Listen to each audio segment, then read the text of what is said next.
സ്തോത്രം. ദൈവമേ, നിന്റെ ദൈവം അധികാരത്തെ ഞാൻ തിരുമുഖം അന്വേഷിക്കും. Praise the Lord.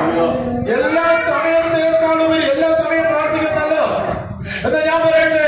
ഏറ്റവും ബെസ്റ്റ് ടൈം ഏതാന്ന് ചോദിച്ചു കഴിഞ്ഞാൽ അതിരാവിലെ എഴുന്നേറ്റ് ദൈവത്തിന് വരുന്നതാണ്. എല്ലാവരും സ്തോത്രം പറഞ്ഞാൽ സ്തോത്രം സ്തോത്രം.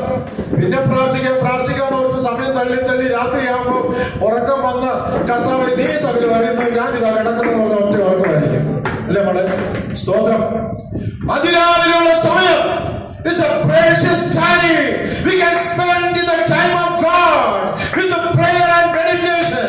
Hallelujah. അതാണ് ദൈവം നമ്മളെ പ്രസാദിക്കുന്ന, ദൈവം പ്രവൃത്തി വെളിപ്പെടുന്ന the precious time we have early in the morning in the presence of God. ദൈവത്തിന്റെ സന്നിധിയിൽ അതിരാവിലെ എഴുന്നേറ്റ് തിരുമുഖം അന്വേഷിക്കുന്നത് നമ്മുടെ ജീവിതത്തിൽ ഒരു അനുഗ്രഹം തന്നെയാണ്. എല്ലാ കരങ്ങളും സ്തോത്രം ചെയ്താൽ